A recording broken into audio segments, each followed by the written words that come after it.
नमस्कार दोस्तों, स्वागत है आप सभी का एक बार फिर से हमारे चैनल आध्यात्मिक ज्ञान पर।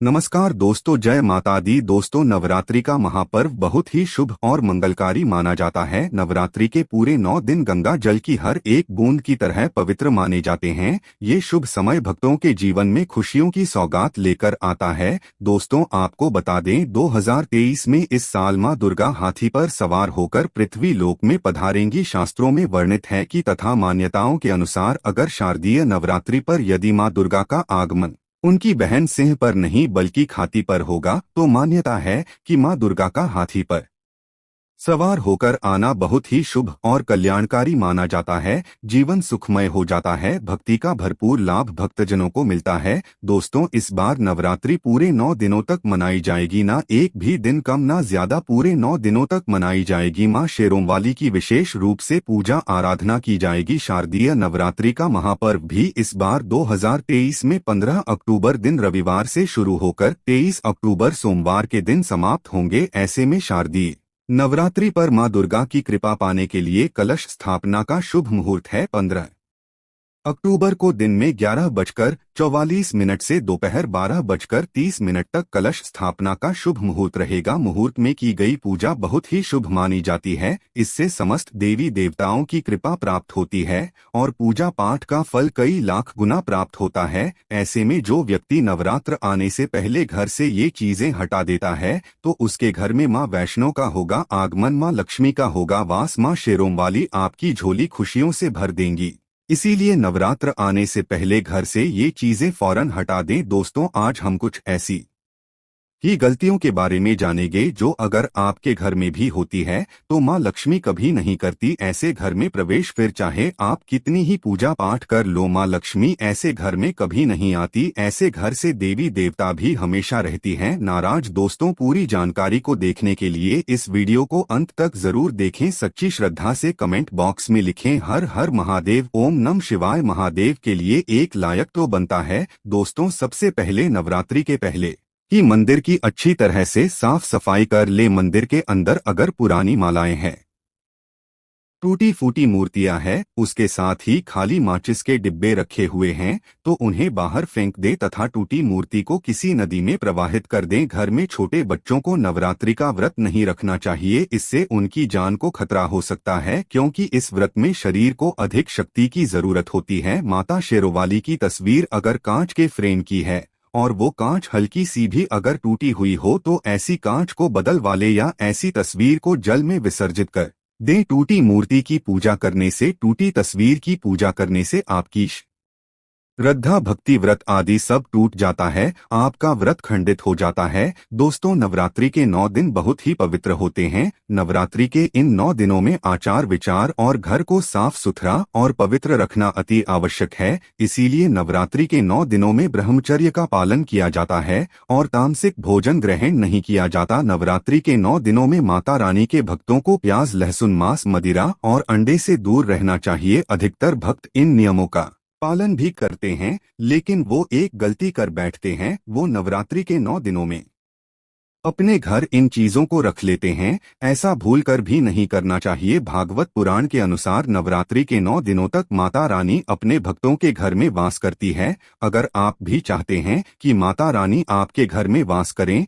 तो आप अपने घर के वातावरण को पवित्र रखें और नवरात्रि शुरू होने से पहले ही अपने घर से प्याज, लहसुन, मीट, अंडा और मदिरा को बाहर निकाल दें। अपने घर को साफ रखें। इन वस्तुओं को घर से बाहर निकालने के बाद अपने घर में गंगाजल का छिड़काव अवश्य करें। भगवद गीता में भगवान कृष्ण कहते हैं, बगैर गंगा जल छिड़काव कोई भी मंगल कार्य सफल नहीं माना जाता। गंगाजल का छिड़काव स्वयं भगवद गीता में श्री कृष्ण ने बताया था। अगर आपके घर में गंगाजल ना हो तो मार्केट से गौमूत्र ला सकते हैं और गौमूत्र लाकर आप गौमूत्र का अपने घर में छिड़काव करें। बस थोड़ा सा पानी में डाल लें, इससे आपके घर का वातावरण पवित्र हो जाएगा। घर में मौजूद नकारात्मक ऊर्जा भी नष्ट हो जाएगी और जिस घर में वातावरण पवित्र होता है और नकारात्मक ऊर्जा नहीं होती, वहां माता रानी का वास सदैव होता है। नवरात्रि के पहले आप अपने पूरे घर की अच्छी तरह से साफ सफाई कर ले। घर में जो भी फालतू सामान है, फटे पुराने कपड़े, उन्हें बाहर निकाल दें। घर में बेकार पड़ा सामान नकारात्मक ऊर्जा लाता है, इसीलिए गंदगी बिल्कुल भी ना करें। धूप दीप जलाकर वातावरण को स्वच्छ रखें। दोस्तों, माता के आगमन के लिए घर का दरवाजा जरूर सजाना चाहिए, इससे माता आकर्षित होती है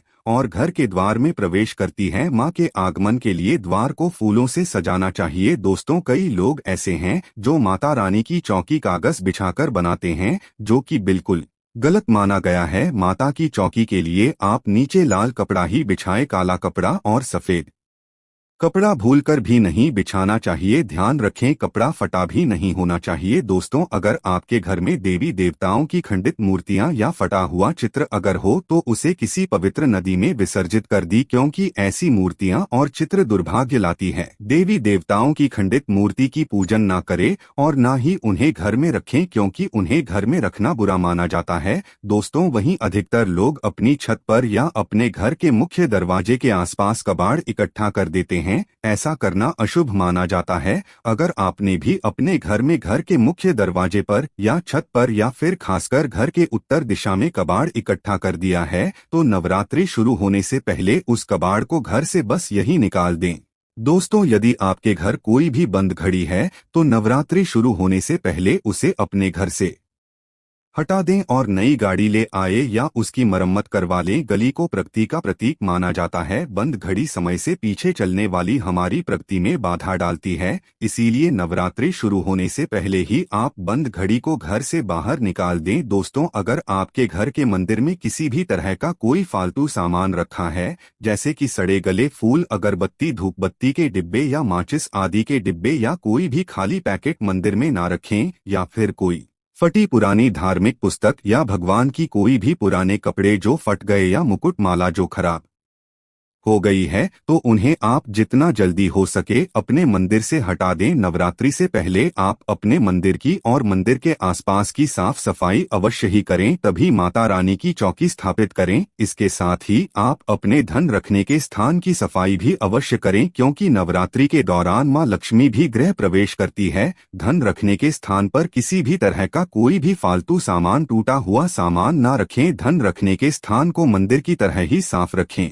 नवरात्रि के दौरान माता रानी की पूजा में कौड़ियों को शामिल करें। माता रानी के साथ रोजाना कौड़ी का भी पूजन करें। इसके बाद आप कौड़ी को धन रखने के स्थान पर रख दें। ऐसा करने से बरकत हमेशा होती है। अगर आपके पास पुराने जूते चप्पल इकट्ठे हो गए हैं तो नवरात्रि से पहले उन्हें घर से बाहर निकाल दें। पुराने जूते चप्पल की अशुभता के कारण ही घर में नकारात्मक ऊर्जा आती है और घर में अशांति और कलह का माहौल रहता है। नवरात्रि आने से पहले घर से जाला निकालना ना भूलें। अगर जिस घर में जाला होता है उस घर में माता रानी का भी वास नहीं करती। साथ ही साथ टूटे फूटे बर्तन अगर घर में पड़े हैं या टूटा हुआ आईना भी अगर घर में हो तो उसे भी निकाल दें। घर में टूटे फूटे ईंट पत्थर भी नहीं रखना चाहिए, इससे मां लक्ष्मी नाराज हो जाती है। अब हम जानते हैं नवरात्रों के दौरान क्या नहीं खाना चाहिए और क्या नहीं पीना चाहिए और कौन सा फल खाने से व्रत संपूर्ण और सफल हो जाता है। दोस्तों, हमारे चैनल को सब्सक्राइब जरूर करें और इस बेल आइकन को दबाना ना भूलें। तो आइए शुरू करते हैं।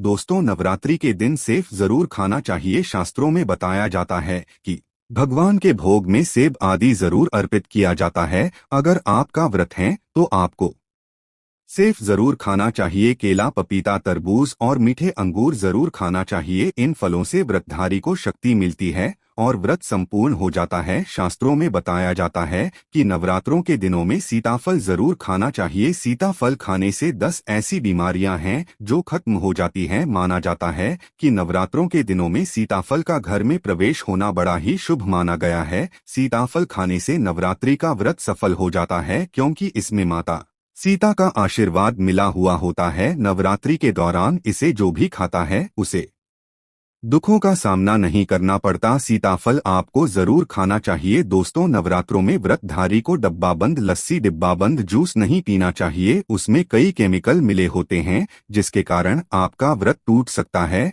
जब भी आप फलों का जूस पिएं तो याद रखें उसमें नमक ना डालें, नहीं तो ब्लड टूट जाएगा। साथ ही साथ जूस में बर्फ भी नहीं डालना चाहिए। फलों का सादा जूस पीने से व्रत सफल होता है। दोस्तों, नवरात्रि के दौरान सिंघाड़े का आटा या कुट्टू का आटा खाने से पहले ये देख ले कि आटा पुराना नहीं होना चाहिए, क्योंकि पुराने आटे में कीड़े वगैरह बढ़ जाती है, जिसके कारण आपका व्रत टूट सकता है, क्योंकि ये छोटे छोटे कीड़े हमें दिखाई नहीं देते और आपके मुंह तक पहुंच जाते हैं। ऐसा आटा खाना मतलब कीड़े मकोड़ों का मांस खाने के बराबर माना गया है। दोस्तों, नवरात्रि के दौरान आप शाम के समय खाने में दही ले सकते हैं, आलू वगैरह खा सकते हैं, साबूदाने की टिकिया बनाकर खा सकते हैं, साबूदाने की और आलू के पापड़ भी खा सकते हैं। कई सब्जियां तो ऐसी हैं जो नवरात्रि के दौरान भोजन में शामिल कर सकते हैं। इससे आपको एनर्जी मिलेगी और भारत सफल हो जाएगा। नवरात्रि के दौरान आप दूध पी सकते हैं,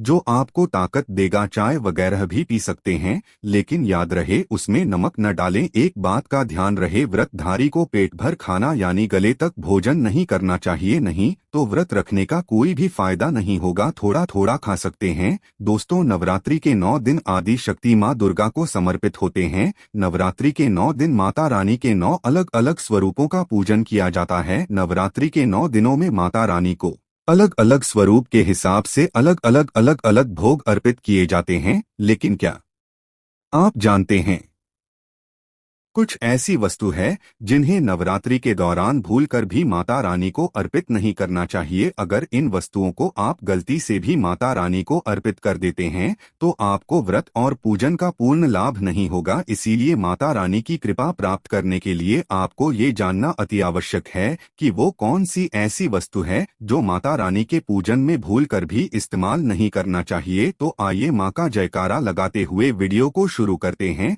दोस्तों, नंबर 1, नवरात्रि के दौरान शादीशुदा महिलाओं को सफेद कपड़े पहनकर पूजा पाठ नहीं करना चाहिए। साथ ही साथ काले कपड़े भी नहीं पहनना चाहिए, इससे पूजा व्रत आदि खंडित हो जाती है। माता की चौकी जब आप लगाए तो उसके नीचे कागज नहीं लगाना चाहिए। माता की चौकी हमेशा लाल कपड़ा बिछाकर ही बनाना चाहिए। हमेशा याद रहे, नवरात्रों के इन 9 दिनों तक व्रतधारी को अपना आसन माँ की चौकी के आगे ही लगाना चाहिए और वहीं पर आपको सोना चाहिए। मंदिर को नवरात्रों के दौरान अकेला नहीं छोड़ा जाता, बहुत ही अशुभ माना जाता है। इससे दुर्गा माता नाराज हो जाती है और हमेशा के लिए चली जाती है। दोस्तों, नंबर 2, नारियल। हिंदू धर्म में नारियल को समृद्धि, धन, श्रद्धा और सम्मान का सूचक माना जाता है। नारियल को श्रीफल भी कहा जाता है। नारियल को सुख समृद्धि में वृद्धि करने वाला माना जाता है। नारियल तो हर मांगलिक कार्य में विशेष महत्व होता है। जैसे कि आप सभी जानते हैं कि माता रानी के कई मंदिरों में नारियल से बलि भी दी जाती है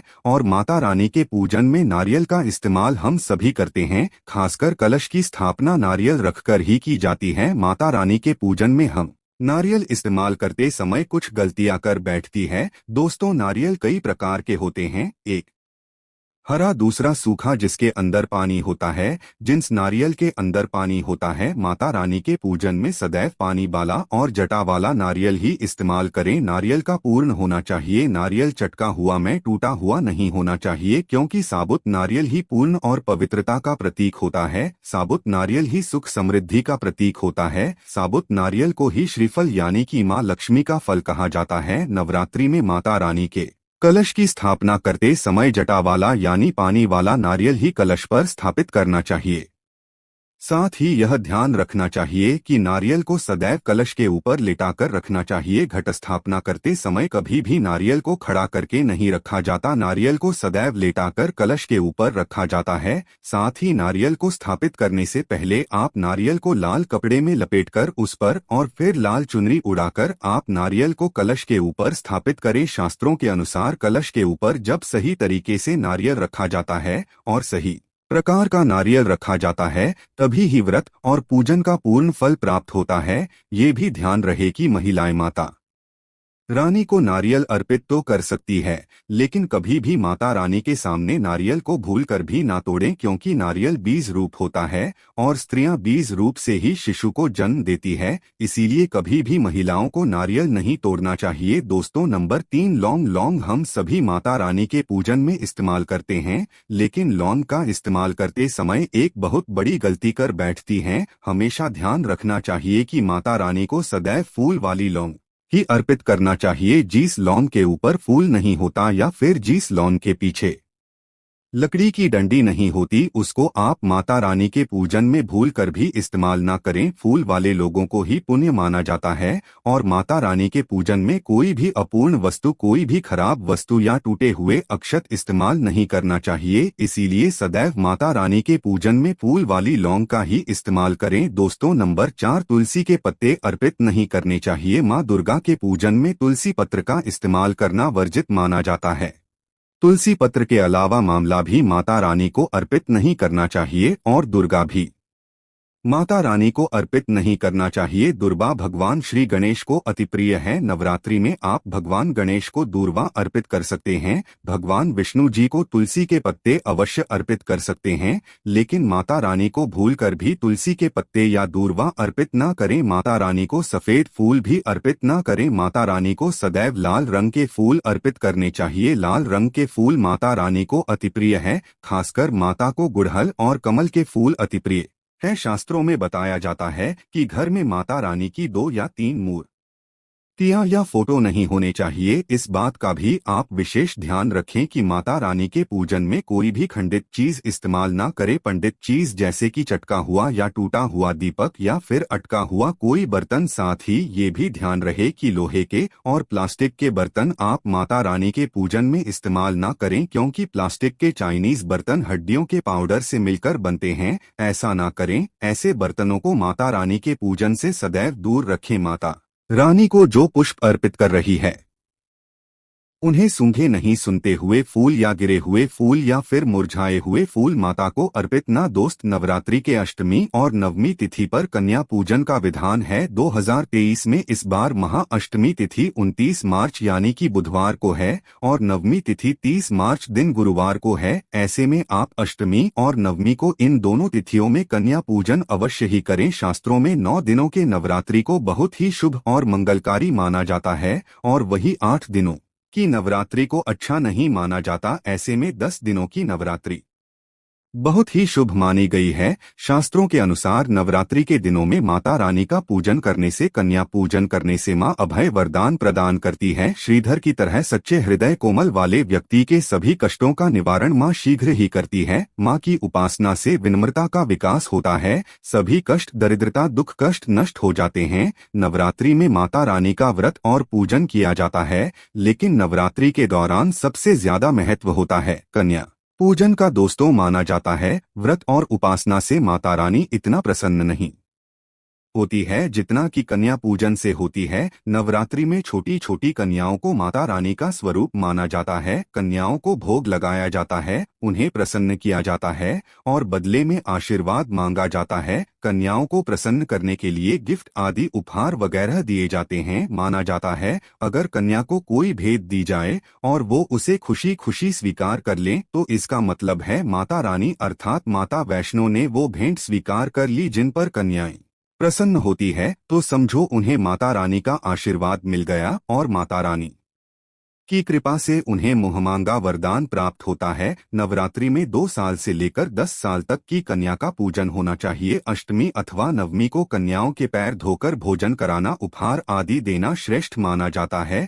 दोस्तों, कैसे करें कन्याओं का स्वागत? कन्या जब आपके घर आए तब सभी के पैरों को दूध और पानी से उनके पैरों को धुलाना चाहिए। फिर उसके बाद कन्याओं को किसी साफ जगह पर जमीन पर कपड़ा बिछाकर बैठ आना चाहिए। उनके माथे पर अक्षत, फूल और कुमकुम लगाना चाहिए। फिर उसके बाद भोजन ग्रहण करवाना चाहिए, लेकिन हमेशा याद रहे कन्याओं की थाली में 3 पूरियां कभी ना रखें, इसे शुभ नहीं माना जाता। 3 पूरियां तथा 3 रोटियां मरने वाले व्यक्ति के लिए निकाली जाती है और जेल में कैदियों के लिए दी जाती है। ऐसे में कन्याओं को उनकी थाली में 3 पूरी कभी ना दे, लेकिन 1-2 करके पूरियां दे सकती है। इससे 3 संख्या बढ़ जाती है। दोस्तों, कन्याओं को खाना खिलाने के बाद अंत में कन्याओं के सिर पर लाल चुन्नी उड़ाना चाहिए और भोजन में आपको खीर, पूरी, हलवा, चना तथा आलू की सब्जी, छोले वगैरह की सब्जी खिलाना चाहिए। पनीर आदि भी खिलाया जा सकता है, लेकिन भूल से भी लहसुन और प्याज का इस्तेमाल कभी ना करें, अन्यथा अनर्थ हो जाएगा। अक्सर कई लोग कन्याओं को कुरकुरे का पैकेट, चिप्स वगैरह का पैकेट खिलाते हैं,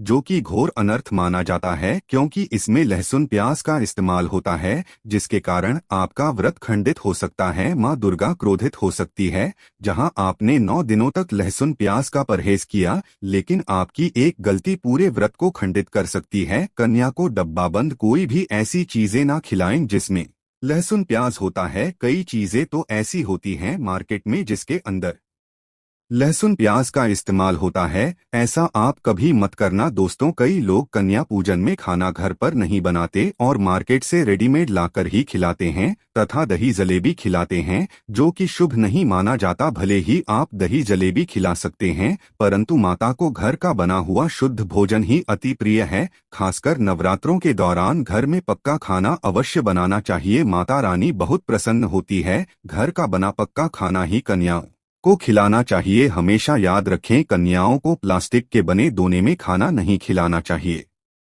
ऐसे बर्तन पूजा पाठ के लिए शुद्ध नहीं, अशुभ होते ही कन्याओं को हमेशा स्टील के बर्तन या पत्तों से बने बर्तनों में ही भोजन कराना चाहिए। बहुत ही शुभ माना गया है। दोस्तों, भोजन कराने के बाद कन्याओं की थाली में एक लौंग जरूर रखना चाहिए, क्योंकि लौंग देवी शक्ति तथा दुर्गा माँ को बहुत प्रिय है। लौंग माता शक्ति का प्रतीक होती है। लौंग में नवदुर्गा का वास होता है। इन 9 दिनों में माता रानी को लौंग का भोग ही लगाया जाता है, इसीलिए कन्याओं को थाली में चुपचाप एक लौंग जरूर रख दें। आपका भाग्य चमक जाएगा। माँ लक्ष्मी आपके जीवन में धन की कोई भी कमी नहीं होने देगी। आपको बता दें, कन्या को उपहार में क्या दे। कन्याओं को खुश करने के लिए उनकी थाली में दक्षिणा डालें, ताकि आपके घर में संपन्नता बनी रहे तथा धन की कोई भी कमी ना हो। कन्याओं को कोई सुंदर गिफ्ट दे सकते हैं। शास्त्रों में बताया जाता है कि कन्या जितना खुश होती है, माता रानी उतना ही जल्द फल की प्राप्ति प्रदान करती है। ऐसे में आप कन्याओं को चॉकलेट बॉक्स दे सकते हैं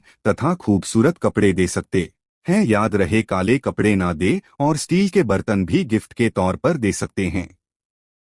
याद रहेगी, कन्याओं को लोहे का कोई भी सामान नहीं देना चाहिए। दोस्तों, जब कन्या अपने घर के लिए प्रस्थान करें तो उनके चरण जरूर छू लें और अपने मन में अपनी प्रार्थना को पूरा करें। सच्चे दिल से मांगी हुई मुराद माता रानी अवश्य ही पूरी करती है। दोस्तों, आप में से कौन कौन चाहता है माता रानी को अपने घर पर बुलाना, तो सच्चे दिल से कमेंट बॉक्स में लिखें, माँ हमारे घर जरूर पधारी। माता रानी के लिए एक लायक तो बनता है। जय माता दी।